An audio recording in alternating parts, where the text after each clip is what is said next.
Early 2000s are a touchstone for modern R&B. Aaliyah released her third and final record in 2001, which would help reshape R&B. Brandy would follow with her highly influential 2002 release, Full Moon. But as some of the more established R&B acts began to struggle transitioning into a new millennium, a new crop of ladies would pop up. Some would prove to hold staying power and build upon a mainstream career. Others would eventually shy away from the spotlight due to various circumstances. Amerie would become the latter. Amerie would get her start in music after befriending producer Rich Harrison, who at that point in time was associated with his work for the iconic R&B singer Mary J. Blige. Rich and Amerie would differ though. Together they would usher in a new sound and aesthetic into the 2000s R&B scene. Amerie was intent on having her R&B music intertwined with hip-hop. She specifically sought out certain elements, and her and Rich had great chemistry with making music in her own words. She quickly became the new it girl in the scene, doing a few collaborations with high-profile rappers such as Nas, before eventually releasing her debut single Why Don't We Fall in Love in 2002. It's a jazzy, romantic R&B track. It was a moderate summertime hit. The song would later be sampled by Ariana Grande and 2 Chainz, while Amerie's debut album All I Have, released in 2002, was an R&B success and even won her a Soul Train award. It was far from a runaway smash. Still, it got pretty positive reception and helped Amerie distinguish herself a bit amongst her peers. Rich Harrison kind of did for Amerie what Jimmy Jam and Terry Lewis did for Janet, or Timbaland did for Aaliyah. Or in Amerie's commercial height, it would be more comparable to what Jazzy Faye helped do for Ciara. Cater to their specific voice and style, and give them good tracks that will complement their overall aesthetic. Between her first and second albums, she continued to build momentum and collaborate with other acts, and even starred in a movie.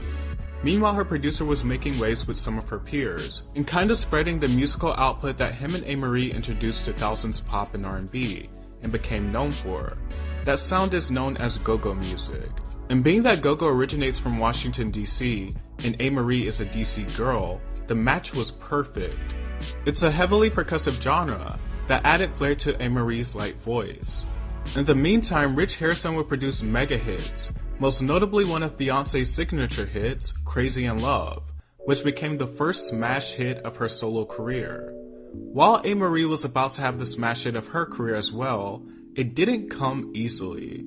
Her label consistently rejected the song that is known as One Thing, which was her lead single. They felt it wasn't strong enough, even after Amerie and her producer did multiple revisions, and it led to her taking matters into her own hands and leaking the song to radio. Still, it almost seems like her label was trying to backdoor her, because Jennifer Lopez wanted to record the song. However, Amerie's song was just so irresistible, there was absolutely no stopping the fire it had set, even though her label did try. Jennifer Lopez would have to settle with a reworked Usher scrap that would become one of her biggest hits, known as Get Right, that was also produced and written by Rich Harrison. Despite her initial obstacles, One Thing would become Amerie's biggest hit, launching to global success across the charts and becoming a top 10 hit for her in the States. It is one of the best and most instantaneously catchy songs of the 2000s decade. Her second album, Touch, was released in 2005, and it is certainly a bit stronger than some of the material her peers were putting out then. It's a go-go album, but she utilizes her voice in varying forms on the album, with her voice being enveloped in the production. And you can see how the sound of this record seeped into some of her peers. She would even drop a diss track aimed at people she felt ran to scoop up her sound. She says, 6 months and y'all done checked my style, thinking I was MIA, that's wishful thinking, child. It's obvious to see, chickens try to bite it, but they can't cop my delivery, my style, my aggression on the track.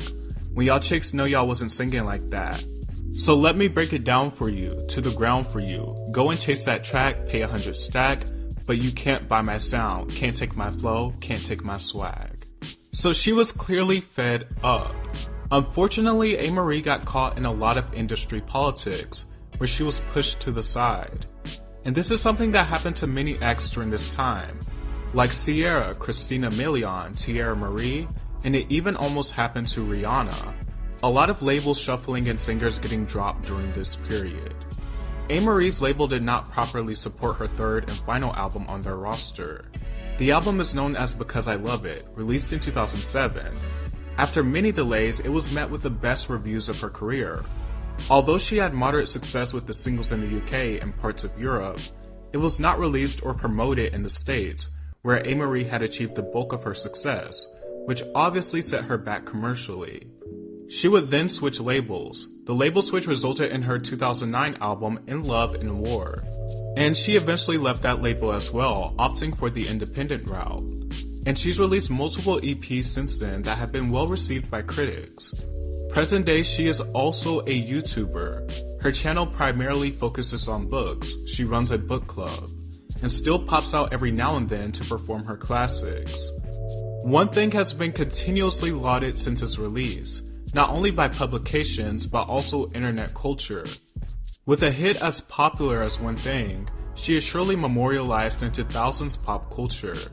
She came into the game, brought some new styles and aesthetics, and the label life just wasn't for her. She marched to the beat of her own drum, and that's what she's continued to do. 2023 has been an okay year for popular music. I wouldn't say it's been a great year, but it certainly hasn't all been bad. I will say the bad songs, however, stuck out like a sore thumb this year. Maybe a little more than usual. But nonetheless, let's hop right into discussing them. K-pop with Travis Scott, Bad Bunny, and The Weeknd. With a song this heavy loaded with star power, you'd expect it to be one of the year's most inescapable hits. Yet it left virtually no footprint. And upon first listen, it was clear to see why. It's a genuinely boring song with super generic production. I just don't understand how three of the biggest artists in the world, who all have very distinctive styles, can create something so devoid of personality or presence. Next song is Search and Rescue by Drake. What would a normal year in popular music look like without Drake releasing a bad or mid song at this point? It's so predictable. I'm kind of wanting him to shock me and release something as good as his earlier days, but Drake has proven to be quantity over quality. And if his last few albums have proven anything, it's that Drake is just not in great artistic shape.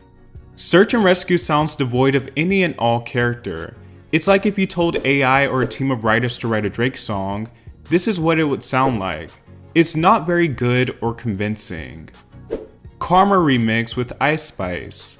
Never in a million years did I expect Ice Spice and Taylor Swift to have a collaboration, especially within Ice's first year of visibility.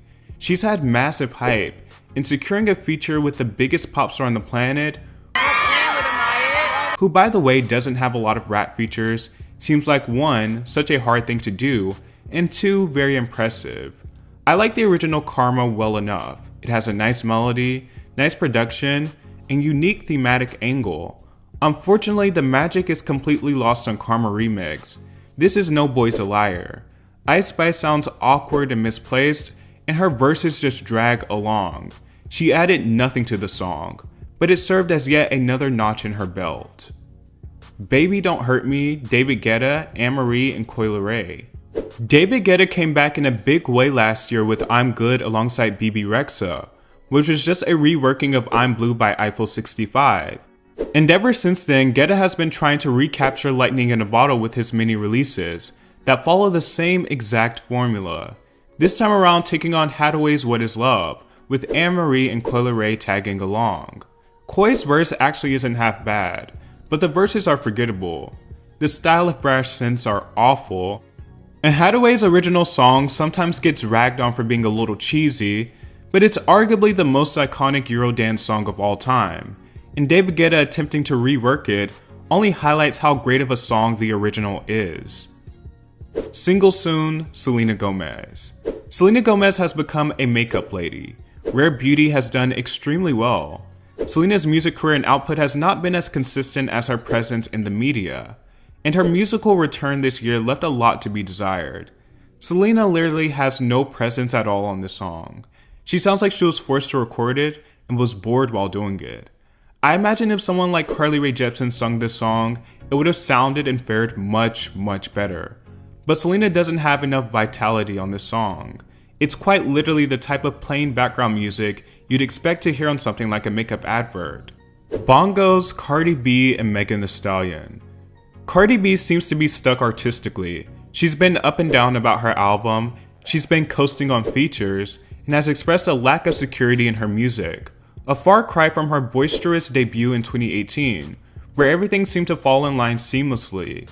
Cardi even started off the 2020 strong with 2 back-to-back #1 hits, with Up and WAP, with WAP ultimately being a massive song. Give me everything you got for this wet-ass P-word. I mean, a bucket and a mop? This sounds like there's something that is going on here that is not biologically normal. With the chemistry Megan Thee Stallion and Cardi had on that song, it was reasonable to expect nothing but good things for their second collaboration. Instead, you get an awkward, disjointed song that so desperately wants to be WAP, but without its magic, and Megan Thee Stallion easily and completely outshining Cardi. Mind Your Business, Britney Spears, and will.i.am. 2023 has been a shift in the world of Britney Spears, to say the least.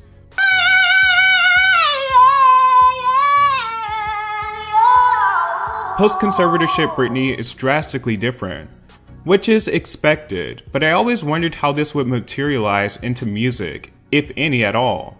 I didn't expect Britney to return to music, and yet she came back with 2 songs with 2 very different male collaborators. One with Elton John, who has been reworking a lot of his old material into the modern landscape, and will.i.am, who Britney previously had a massive hit with Scream and Shout, and he was also behind the mess of Britney Jean. And yet, the song they released sounds like an outtake from that era. The woman singing on the track barely sounds like Britney Spears. It's robotic, but not in the cool with intent type of way. The beat and synths are also trash, and the lyrics are just mind-numbing and super repetitive. If you are expecting anything similar to the fiery Piece of Me, then you will be greatly disappointed. Mother, Meghan Trainor. No, because Meghan Trainor is literally mother. This year saw the return of Meghan Trainor, which I'm sure wasn't on anyone's bingo card, but TikTok is the app that keeps giving. Unfortunately, Meghan isn't giving good songs. Perfectly timed because the mother meme and lingo had completely taken over the internet. But if you had to use the word mansplaining in a song that's about being a mother, you've automatically lost me. If you have to use mansplaining in a song in general, you've automatically lost me, but especially considering the subject matter. And the Mr. Sandman interpolation is so tacky. Even a video starring Kris Jenner, one of the most famous mothers and momagers on earth, couldn't give life to this song. Try that in a small town Jason Aldean. Well, not only is the song legitimately shit, it has a bad melody, generic bro country styled instrumental, it was obviously hard not to take notice of the implications and microaggressive nature of the song and video. I feel like it's also one of those songs that are specifically designed to be rage bait, in the sense of having simple-minded people applaud it for speaking the truth and being some great opposition against supposed cancel culture. It's just a stinker in every way. Hands on Me, Jason Derulo, and Meghan Trainor.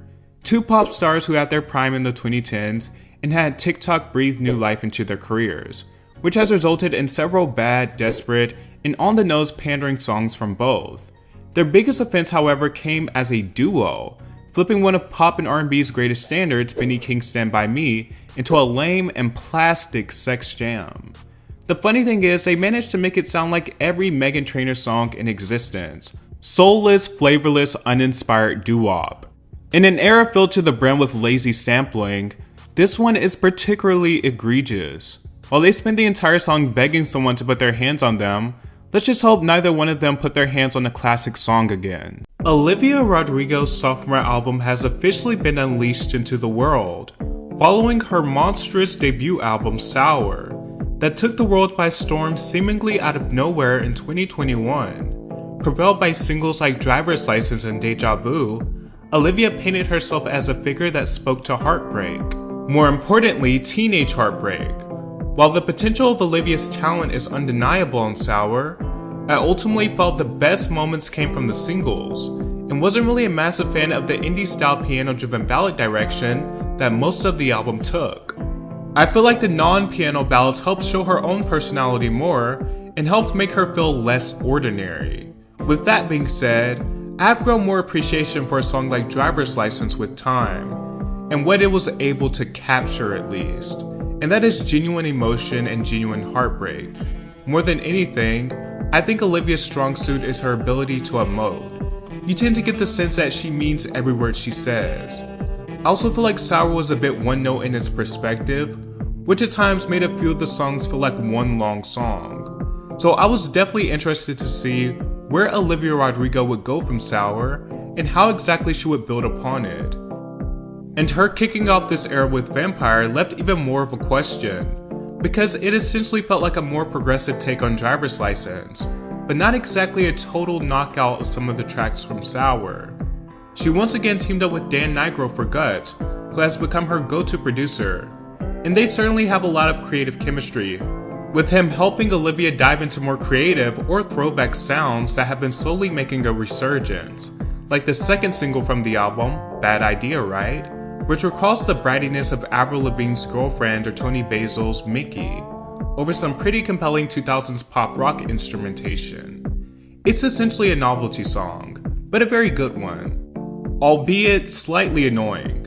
There's loads of F-bombs and curse words on this album, and we're met with that instantly on the opening track, All American B, which starts off with a very soft acoustic dynamic and transforms into a rocker. I will say I do think some of the writing and lyrics feel needlessly brash at times, or it comes across as someone who grew up very sheltered and finds a way to cram a curse word in just for the sake of it. Like when she says, "I've got sun in my pocket, best believe it," on the opening track. Lacey is probably the most ambiguous and interesting song on the album narratively. It ties in those standard Rodrigo tropes of being jealous of another girl over some lush, folky guitars, but also comes off as a song that hints at same-sex attraction. And for people who love the more rock-centered direction of Olivia, you will get a lot of enjoyment out of this album. Like on Ballad of a Homeschooled Girl, which has some pretty standard 2000s pop-punk aesthetics, where Olivia talks about the negative effects of homeschooling, and how it has affected her social life and even the type of partners she has attracted, or have been attracted to, causing a bit of controversy with her admission of accidentally being involved with gay men. I talked to this hot guy, swore I was his type, guessed that he was making out with boys like the whole night. Everything I do is tragic, every guy I like is gay, the morning after I panic. Get Him Back sees Olivia doing a bit of melodic rapping and talk singing on the verses, and then taking on these girly high-pitched amateur group vocal leads on the chorus. It's definitely structured like a sing-along chorus where the chorus is centered as the most important aspect of the song. The hook is definitely a little bratty, but it sounds like a surefire hit. Love is Embarrassing has an equally big chorus, where Olivia is going off about how she commonly loses herself while she's in love, or what at least feels like love. She even talks about a scenario in the song where she comforted her boyfriend while he was upset about his ex. The song is very 80s new wave rock inspired with some snappy drums. She says, "And I consoled you while you cried over your ex-girlfriend's new guy. How could I be so stupid?" I do think the ballads tend to be the weakest spots on the album, but the song Pretty Isn't Pretty is a sweet and heartbreaking song that takes more of a bedroom pop and indie rock direction, where Olivia talks about body image issues in a very direct manner. Bought a bunch of makeup trying to cover up my face. I started to skip lunch, stopped eating cake on birthdays. I bought a new prescription to try and stay calm, because there's always something missing. There's always something in the mirror that I think looks wrong. When pretty isn't pretty enough, what do? And everybody's keeping it up, so you think it's you. I could change up my body and change up my face. I could try every lipstick in every shade, but I always feel the same, cause pretty isn't pretty enough anyway.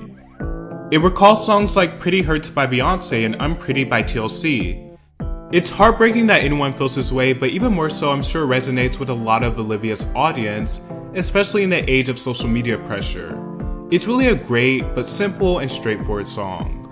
The closing song, Teenage Dream, reads like a Billie Eilish-styled pop piano ballad, with Olivia questioning when she will be enough beyond her age, with an opening line that cuts straight to the chase. When am I gonna stop being wise beyond my years and just start being wise? It's an honest, self-aware outlook. Guts is not exactly a full-fledged collective piece, as much as it is a compilation of many different ideas. But it still keeps true to what we know of Rodrigo thus far. It's just a bit more expansive. I could not help but to think of Avril Lavigne during this record, especially her second album Under My Skin, where it saw Avril leaning into even more rockier sounds and being far more abrasive with her lyrics. It's certainly a similar artistic progression. There are a good amount of cringe lyrics on this album, cringe in the way of being an angsty teenager, so it's kind of passable. However, there are also a lot of clever and honest lyrics as well. Guts works as two halves of one whole alongside Sour, and although there is some mild and passable spots on the album, I still feel there is a lot of improvement shown on this record since her debut. It feels like a transitional album, and the direction she takes on this record sets her up to explore with much more than her debut did. If you've been on the internet for the past few weeks, Olivia Rodrigo is the trending topic. She recently released her debut single titled Driver's License. There have been a lot of questions about Olivia's success and pretty sudden rise. There's a lot to cover, so let's dive right in. Who is Olivia Rodrigo? Olivia Rodrigo didn't drop out of the sky, but if you stopped watching Disney Channel when you were 12, like me, you wouldn't know that. She's been featured on Disney Channel hit shows such as Bizaardvark and the new spin-off of High School Musical. Her music career actually kicked off with the High School Musical spin-off with her song All I Want. It achieved a considerable amount of success. She also went viral on TikTok, which only propelled her. She recently signed a record deal with Geffen Records and released her debut single, Driver's License. Now, what exactly is the fuel behind Driver's License, and what sparked some of its controversy and general attraction? It's none other than an alleged love triangle. It is alleged that Olivia and her co-star Joshua Bassett were romantically involved. Eventually, he broke things off with her and began dating none other than Sabrina Carpenter, which is the blonde she refers to in Driver's License, saying, "And you're probably with that blonde girl who always made me doubt. She's so much older than me, she's everything I'm insecure about." Driver's License has since gone viral on TikTok and the internet in general. The controversy surrounding it was a key part in drawing in attention. But aside from the controversy, it's a pretty well-written song, and she sounds so emotive. She's only 17 years old, and this song is predicted to debut at the #1 spot on the Billboard Hot 100. Her debut single debuting at #1. I know, insane. Olivia is a huge Taylor Swift and Lorde fan, and I will say that by listening to Driver's License, you can tell that she is, because it sounds like a song reminiscent of both artists. Particularly Lorde, it has those pure heroine type harmonies with a similar style of pronunciation and production as a Lorde song. It also reminds me a bit of Conan Gray. Driver's License is a heartbreak ballad, and it's about reminiscing about an ex who broke a promise of loving you forever. Thematically, it's not that different from many teen heartbreak songs. Now, what are my opinions on Driver's License, you ask? It is a well-written and well-performed song, but it isn't necessarily my favorite. It just reminds me of another indie-flavored teen pop song. She's talented, and I can't wait to see her develop more because she definitely has a ton of potential. With her writing skills and vocals, it appears that she'll be on a path of exciting things to come. I do understand the hype with the love triangle controversy surrounding this song, which would make younger fans feel more connected to the song and her in general. They get to know what she's experienced. I can't say I necessarily understand the hype with the loads of widespread attention this song has gotten outside of her target demographic, but I'm not mad at it. From what I hear in the songs she has released, she is a talented young woman, but I'm not exactly feeling super moved by her music. But I am interested to see where she goes. I also will say she sounds like she means every single word in this song, and she's extremely expressive. She appears to be one of pop's new rising stars, and she seemingly came out of nowhere. Now I know people are going to question her authenticity, and to be fair, I can't necessarily blame them, because she did come upon the general public seemingly out of nowhere almost instantaneously. But I personally don't feel like she's disingenuous. She's had a career in the teen mainstream for a while, and this is just her first stepping stone into territory that's not only aimed towards the Disney audience. I hope her output follows an upward trajectory. It seems like we have no choice but to get familiar with Olivia, seeing that she's become a force off of her debut single alone, and even receiving a co-sign from one of her biggest influences, Taylor Swift. Imagine getting one of music's biggest superstars to co-sign your debut single.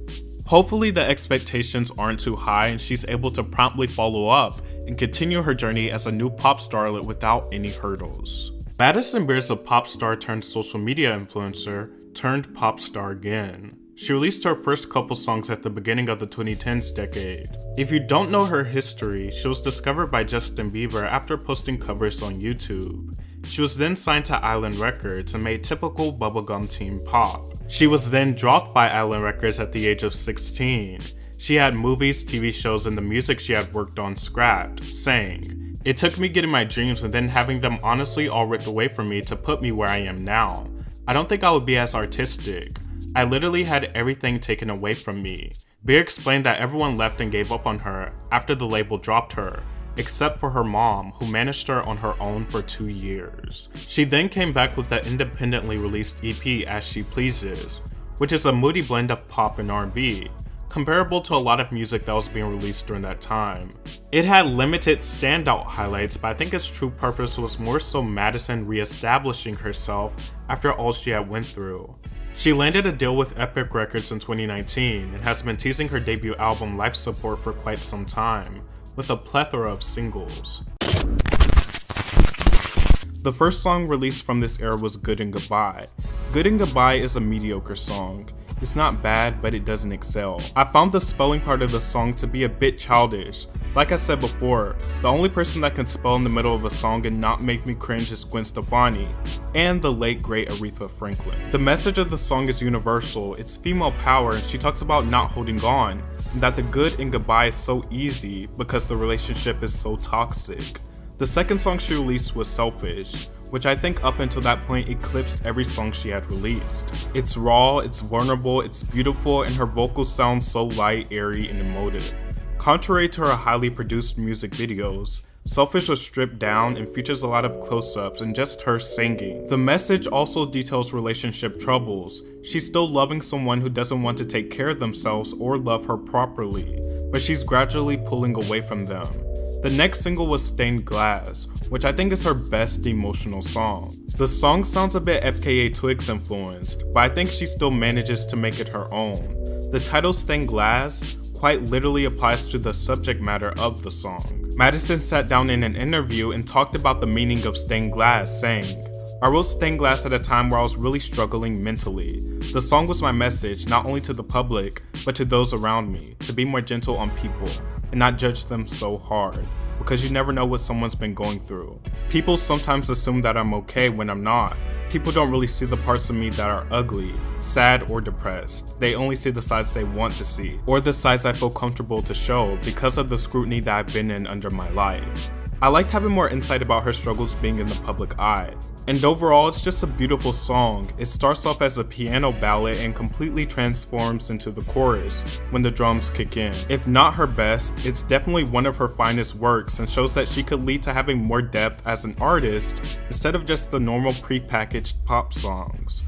With Life Support, she returns and introduces herself with her most focused, serious, and cohesive body of work yet.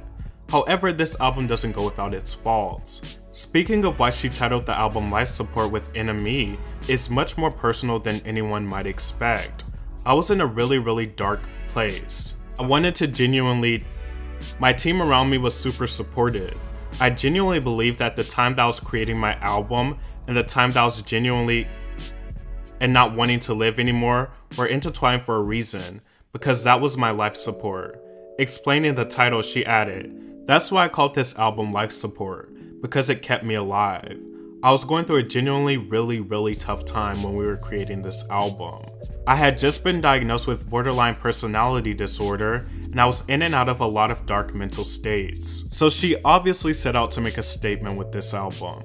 Life Support is a loosely based concept album, and it delivers on quite a few songs. It's a 17-track album with a running time of 46 minutes. It recalls the essence of a lot of different acts, from Tame Impala to Lana Del Rey to 21 Pilots, Billie Eilish, and oddly enough, some of the darker sonics even remind me of Rihanna's Anti.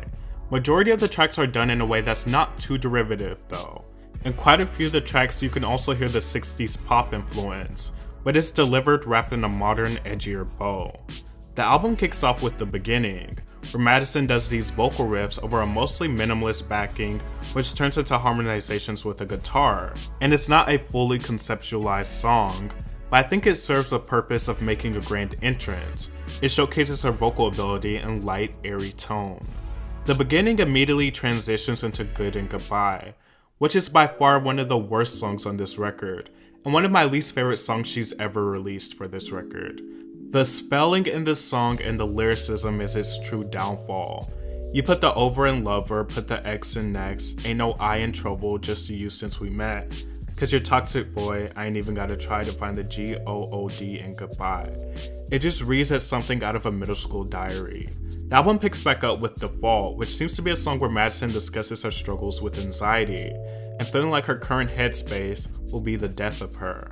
Although I do think the strings add a nice touch to the song, I feel like this song could use a little less violin.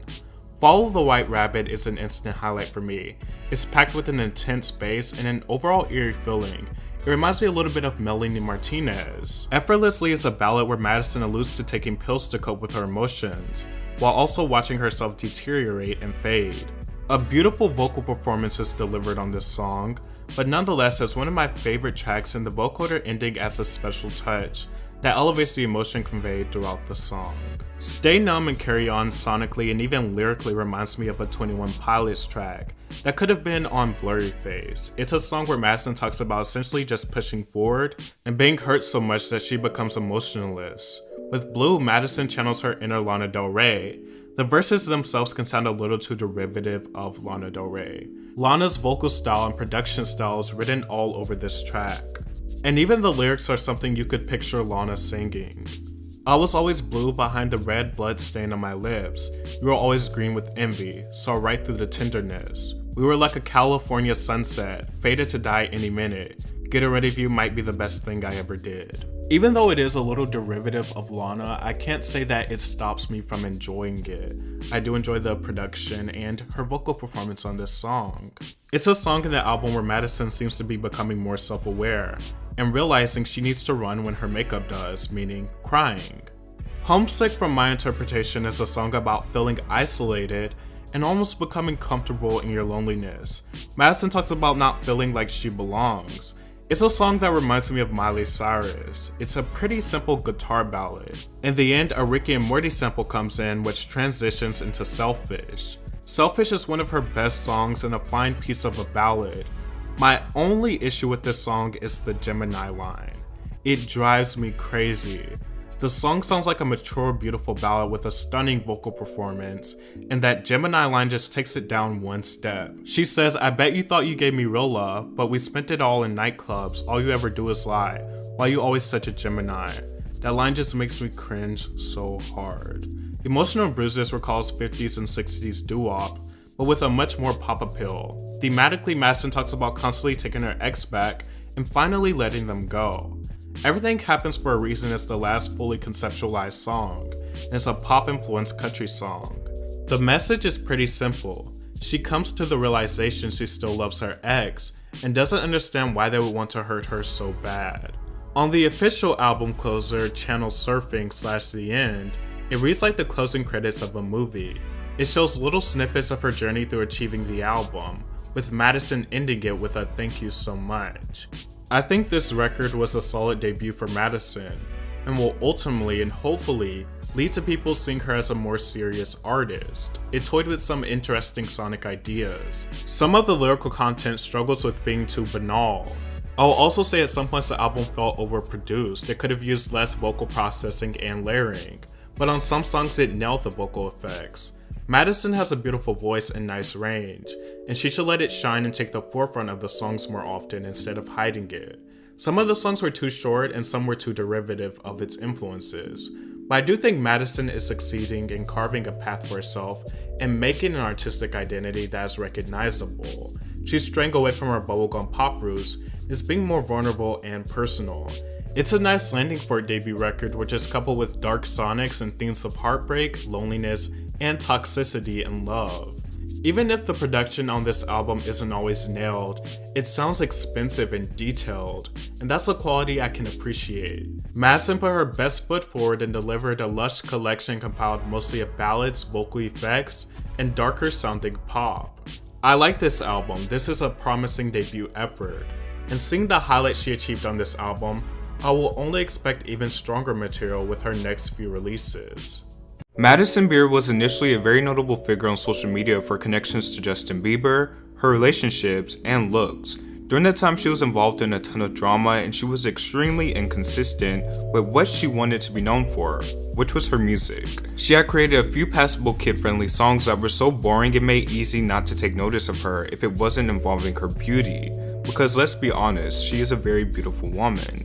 But in recent years, Madison Beer has made great strides to prove she's more than just a pretty face. It seems like she has finally started taking the steps to be taken seriously as an artist, and she just might grow into one of today's most promising pop stars. Let me refrain a little bit. In 2018, Madison completely rebranded herself and released her first ever body of work and EP titled As She Pleases, which did pretty well, especially considering she's an independent artist. The EP is very solid. It showcases a bit of versatility with her going extremely pop, and then some of the songs have an R&B or alternative flair to them. Now this EP isn't groundbreaking or a masterpiece, but it was a major step in the right direction for her, and sort of helped clearing away the Madison Beer that she was branded as.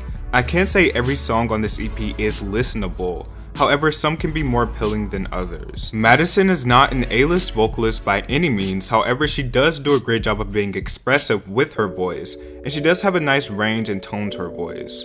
My major critique of this EP would just be in certain points on this project. It feels like I don't know who Madison is. It's not very distinguishable. Anyone could sing them and I wouldn't be able to tell them apart. With that being said, it was her first body of work, and I suppose all artists need time to come into their own sound and what they want to convey with their music. But being that she took so long to release it, I would think that it would have more of her incorporated into it. Now fast forward from As She Pleases, and she has been making some more distinguishable artistic choices, especially visually. Her visuals are great. Some of the songs lack something, I'm not sure what it is, but I feel like it still might be more of Madison. Like, she has great concepts, great music videos, but I feel like the songs aren't always executed well. Dear Society was a good song, but I feel like it could have used more build up and some rewriting in certain parts. I love the vocoder hook, by the way. Hurts Like Hell is an okay song, but I feel like it should have had more of a hook. But I do love the dark, angry production combined with Madison's buttery vocals. Good and Goodbye is a cute song, I would say. I would let it play if it came on. It's not bad by any means, but my personal preference, I don't really like the songs with spelling in them. I find it a bit immature, and only Gwen Stefani could pull that off without making me cringe. But the video is amazing. It's like an entire mini movie.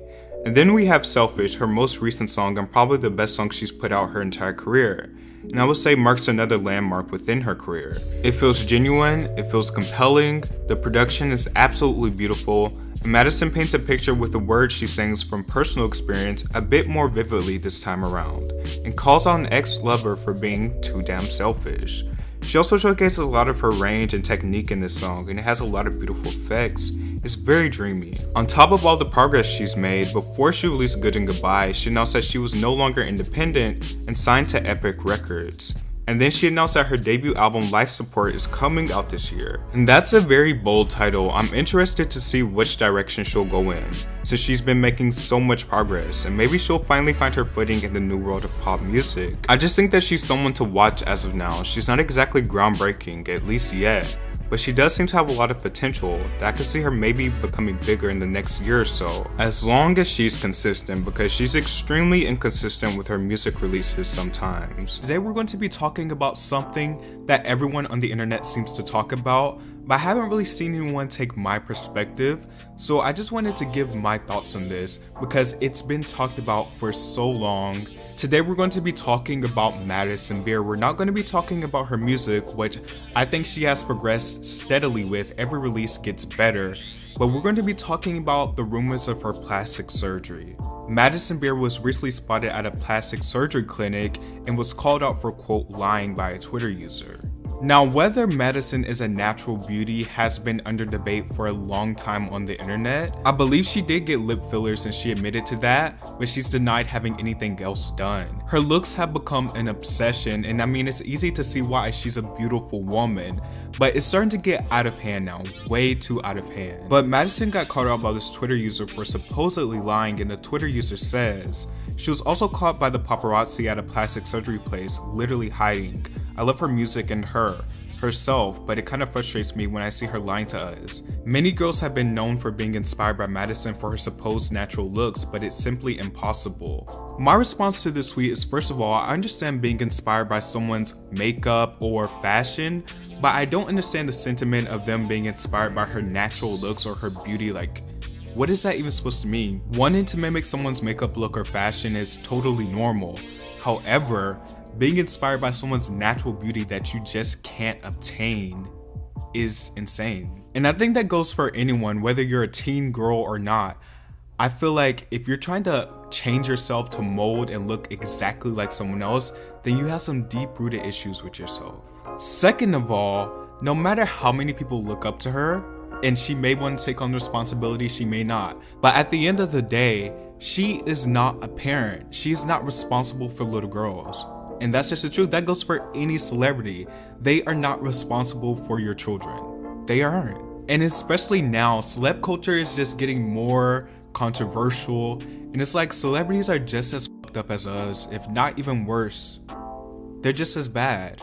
So don't put that responsibility on anyone else. As harsh as it may sound, celebrities do not have to be the perfect role model. They're not responsible for your children, and it is not their job. They are entertainers. Then the actual reason she was there was revealed, and she went on to say, I was there for a consultation to get a mole removed, which I shouldn't even need to clarify because it's my business. I wasn't hiding. I was waiting for my car and walked out normally, but these pics go ignored. I've gotten threats because of this situation. See the issue? And then someone else said if she was going to get plastic surgery, what was the problem? And then Madison Beer quoted that tweet saying, right, to me the real problem is I see the people with big platforms getting involved and sending me hate over something this ridiculous, and then everyone participating. Bullying should be the focus here. I've been told to kill myself more times than I can count in the last week. Anyways, I'm going to continue to focus on my music, my fans, and the people who know and support me. That's it. I just hope one day we can end bullying together because it's f***ed up. Thanks, bye. And honestly, I do agree with her, and I do think she is a natural beauty. I did some research. I found old pictures of her, and she literally has had the same face her entire life. Her entire life. And I'll just put them here. I mean, she's a beautiful woman. We all know that. But I just think going out of your way to get something out of her that's not there is so wrong. And even if she did have plastic surgery, she is not required to tell anyone at all. That is her business. That is her body. I can sort of see the problem if she's saying that she's all natural and got something done, but she's literally looked the exact same her entire life. Once again, she is an otherworldly beauty, so I can understand the obsession with her looks, but this just has to stop. It's been going on for too long. She's been progressing as an artist, and I think that deserves way more attention than what she may have had done to her body. Doja Cat has made a ton of ruckus online ahead of her upcoming album, which she revealed is titled First of All. Doja has teased this project for a while, and let it be known that she would be moving in a different sonic direction, and wanted to make records that put her rapping at the forefront, after making many pop-oriented hits. Now, Doja recently went on a tirade dissing her breakthrough albums and fans that like them. In a long line of tweets, she said, Planet Her and Hot Pink were cash grabs and y'all fell for it. Now I can go disappear somewhere and touch grass with my loved ones on an island, while y'all weep for mediocre pop. She then said it's not called Hellmouth either, it's called First of All. And yes, I'm announcing the album title right now, which Hellmouth is kind of a better title, but anyways. She says everyone is so angry, and then she goes on a long list just trolling, and then she also agreed with a comment that called her fans dumb. Before that, she also talked about her rap verses, and she said, I also agree with everyone who said the majority of my rap verses are mid and corny. I know they are. I wasn't trying to prove anything, I just enjoy making music. And I'm getting tired of hearing y'all say that I can't, so I will. No more pop. Now, this isn't the first time Doja has expressed disdain for her music or something in her career. Right around the time Planet Her dropped, she said that she knew Tyler the Creator made better music, while they were in chart competition for which album would land at the #1 spot. She also expressed dissatisfaction with her career and said that she doesn't enjoy it anymore within the past year. But she backtracked on that statement. There's a clear pattern here. Now, it's one thing to dislike your previous music. I think any artist has that right. But you can say what you want about the albums without dissing your fans for liking them or enjoying them, when it's quite literally the albums that catapulted you into being the star that you are today. Acting like you've gotten a one-up on the people who've supported you and got you to where you are, and acting like they're stupid for enjoying the music that you put out, is just rude. Now, I'm not sure if I entirely believe Doja when she says that Planet Her and Hot Pink were just cash grabs, because that implies that she wasn't invested into them, she didn't really care about them, and simply just pushed them out for the sole sake of money. But the thing is, there's been times where she's gotten mad at people for criticizing her music. She's also gotten mad at people for mishearing her lyrics. And that just doesn't sound like someone who didn't have any investment at all into these projects and just put it together for money. You would not get mad at something so frivolous if money was your only goal. Now, I will say with most pop stars, they start off by building up their hits, and then later they tend to take more creative risks, whatever that may be. But the way Doja went about this was very disrespectful to the people who have genuinely supported her. And being that the way she dissed her previous albums was so harsh, the expectation for her next album will be incredibly high, because you can't say something like that and not come with straight fire. Like, no excuses, straight fire. And if it's anything less than good or great, it will not be a good look for Doja. Now, as far as my opinions on these albums and how it relates to Doja as an artist, Doja is certainly more pop-centric, but I don't think that's a bad thing. I think some people use pop as a dirty word, or look at it as something to be frowned upon. But it's not. If you do good pop music, then that's something to be proud of. And I think the overall appeal of Doja is that she does a little bit of everything. But I also don't think there's anything wrong with her wanting to improve upon her rap skills and putting them at the forefront of her artistry. Now, as it pertains to the two albums that she called out, I think Hot Pink is a decent stepping stone. It's on trend, it's catchy, it's colorful. I think there's a lot of potential in that album, although I wouldn't say it was fully realized. On the other hand, I think Planet Her, some of the songs on Planet Her, stripped that colorfulness on the production side of things out of Doja as an artist. Some of the songs were generic, moody trap beats that I don't feel really captured the best qualities of Doja as an artist. But I wouldn't say either of these albums are bad or terrible. They both have some great moments. Well, as you guys can see, she's made it perfectly clear that she's going in a different sonic direction and artistic direction as well. But I will say this, when pop stars start making grand statements about their upcoming music, and especially dissing their old music, it almost never ends well and pretty much never meets expectations. So it will be interesting to see how Doja navigates all of this. But she definitely shouldn't have taken anything out on the fans. Also, this girl was on stage crying while accepting her Grammy. So I do find it hard to believe that she had zero emotional interest or involvement in those records. But whatever she's doing, she's clearly trying to destroy expectations of another Hot Pink or Planet Her. But there was a much better way to go about this. Doja Cat is not enjoying making music and hasn't for quite some time. Doja Cat has expressed that she is not enjoying her grueling work schedule. She has experienced career high success these past few years, but what many may not know or may easily forget is that Doja has been working for a very long time. She's been signed for about 8 years and has only had about 2 or 3 years of mainstream success. She has pumped out albums back to back ever since her debut album Amala in 2018. Followed that with Hot Pink, which is ultimately her career breakthrough, spearheaded by the success of Say So, and she followed this with Planet Her, her very first album released under her new fame status. And just in between, and you wanna know what the thing is? In between making all of these songs for this album, I'm doing all this other shit. I'm doing all this shit that I don't fucking wanna do. I don't wanna take pictures. Like, yes, I have fun with the idea, like planning a photo shoot is very fun. Like capturing a concept, capturing a visual idea, like something like that. I love fashion, I do, I really do. I love to dress up, I love all that shit. Do I wanna do that shit because I have to? No, sometimes I have to fucking do that shit. But no, I don't. No, I don't. But I feel pressured to do shit like that. I don't want to do that. I want to be home. I want to play I want to make music. I want to play video games.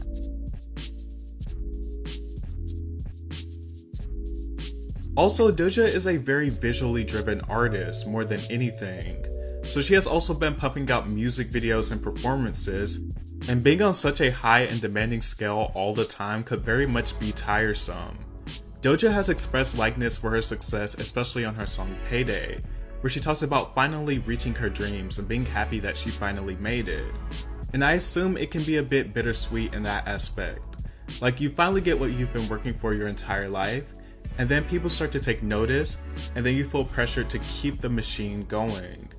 Another thing is, you really don't know how much control these artists have with these contracts behind the scenes.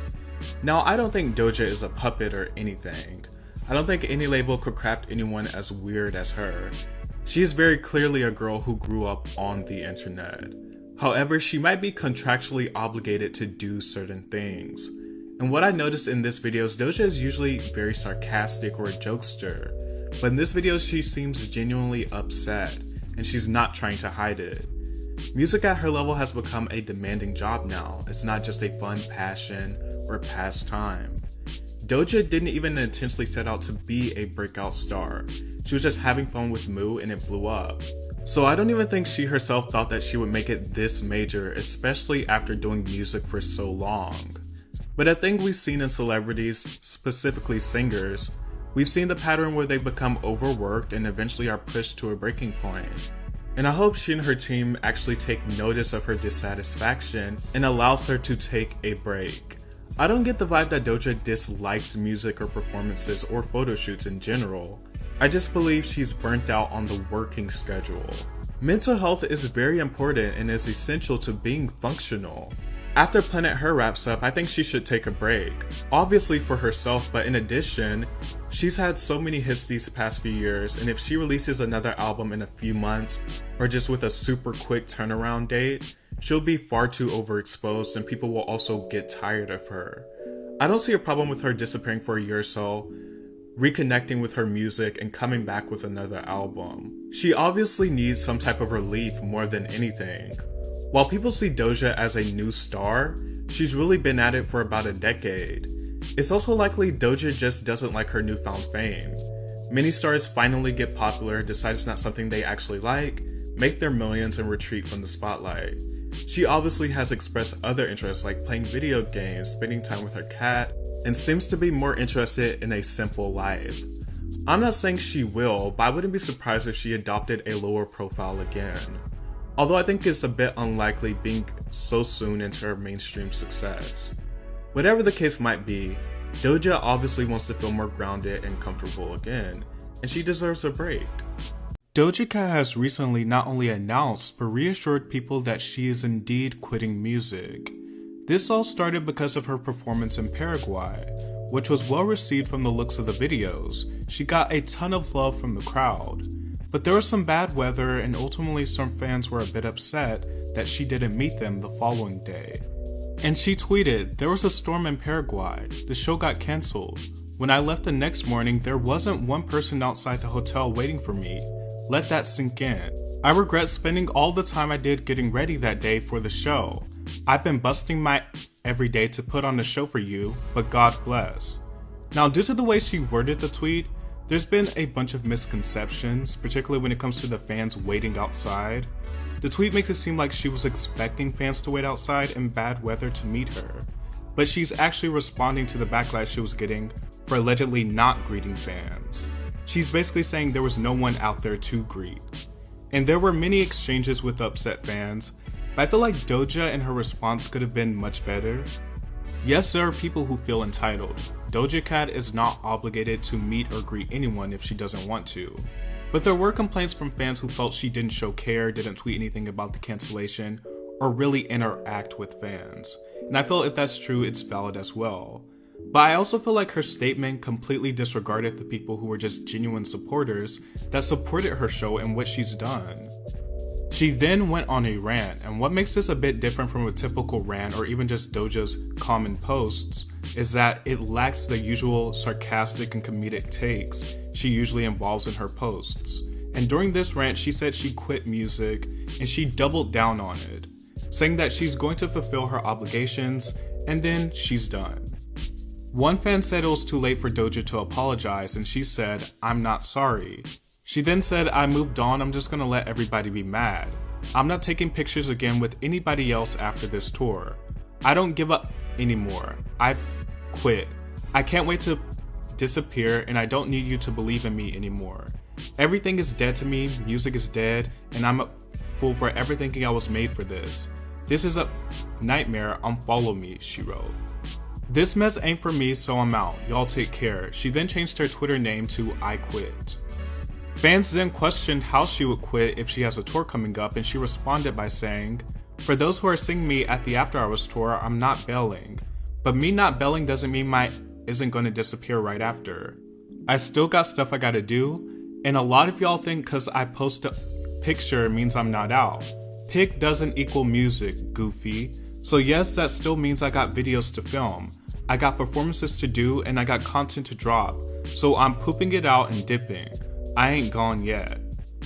Honestly, this type of rant coming from Doja Cat doesn't really surprise me at all. If you're at least a little bit in the know of Doja, then you know she has expressed disdain for her career and work schedule numerous times.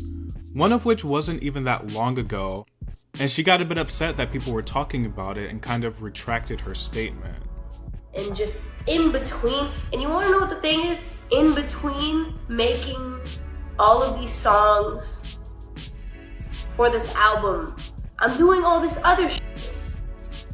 I'm doing all this shit that I don't fucking want to do. I don't want to take pictures. Like, yes, I have fun with the idea, like planning a photo shoot is very fun. Like capturing a concept, capturing a visual idea, like something like that. I love fashion, I do, I really do. I love to dress up, I love all that shit. Do I want to do that shit because I have to? No, sometimes I have to fucking do that shit. But no, I don't. No, I don't. But I feel pressured to do shit like that. I don't want to do that. I want to be home. I want to play I want to make music. I want to play video games. Some people are handling it well, and some people are handling it in a way that bothers me sometimes. But basically, when I was like on live talking about how I'm tired and that I complained that one time on Twitter. I made this crazy tweet, and I was like, I'm tired, blah, blah, blah. And then everybody was like, oh, take a break, everything's gonna be okay, take some time, take the time you need. I understand why people are like that, and I appreciate it too. It means people care, and I love that. And then that kind of went on, and I was like, oh no, I'm okay now, whatever. But then I also went on, you guys remember I went on live that one time, and I was like, oh, like, I can't do the things I want to do because I'm doing other shit that I kind of have to do. And like, I want you guys to know that's literally all that I meant that was. It doesn't mean that I hate my life. That's not what I meant. I'm definitely not depressed. I'm more unhappy with the fact that everybody is coming up with their own, like, woe is me story about how I just didn't feel like doing a certain thing and would have rather been making music. Doja can feel how she wants to feel and be upset, but that doesn't give her the right to disrespect the people that have truly supported her. She may just need a break because she has been everywhere these past few years and climbing and building up her career. But achieving so much success and reaching so high up in status and realizing that it's not something you particularly enjoy, at least at that level of fame, is a tale as old as the Cinderella story. Maybe she would be a bit happier adopting a lower profile, but do I genuinely see that happening anytime soon, like very soon? No. And do I think she's gonna genuinely quit music? Absolutely not. Not at all. I do think it just comes from frustration. I think she was frustrated. But I also think she was wrong in the way she addressed the situation and her fans. She kind of just shrugged some of her devoted fans off in the midst of her rants. But I don't think she's quitting music anytime soon. And plus, there may be contractual obligations that we don't know about. And I do think the people who felt that she was obligated to meet them were wrong as well. No one should feel that entitled over someone else. But once again, Doja could have addressed this entirely better. Why? That's so funny. Why are you not making songs anymore? It's been like 10 minutes since I said that I quit.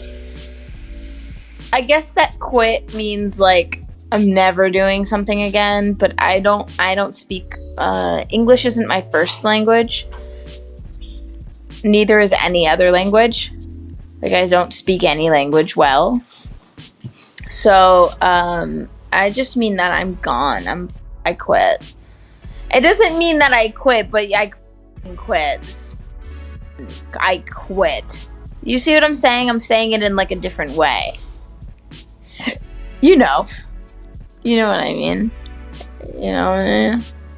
Tate McRae has been making a lot of buzz, certainly the most of her career thus far.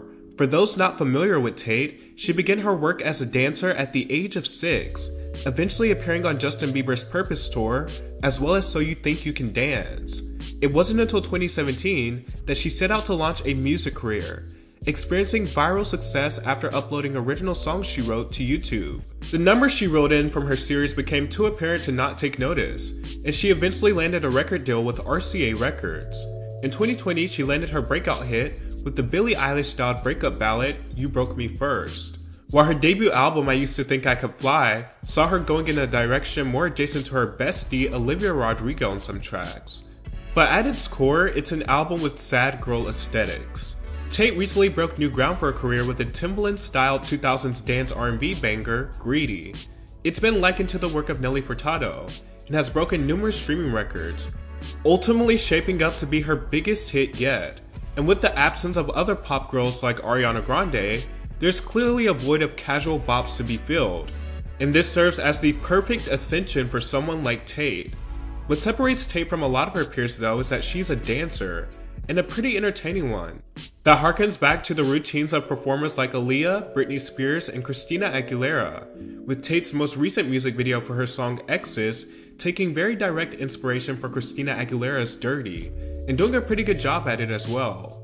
Tate recently made her SNL debut, and showed that she has a lot of presence, and it hit the headlines that RCA Records is allegedly banking on Tate McRae to be the next big pop star.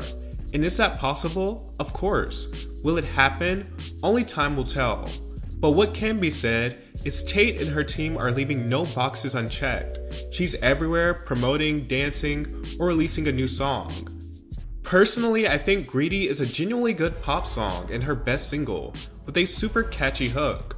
I also think this type of music aligns more with her dancing background and showmanship. And I wouldn't mind seeing her go in a full 2000s Nelly Furtado and Timbaland-esque direction for a full project. Anyway, Tate McRae is the new pop girl on the block, and she seems to have bigger things headed for her.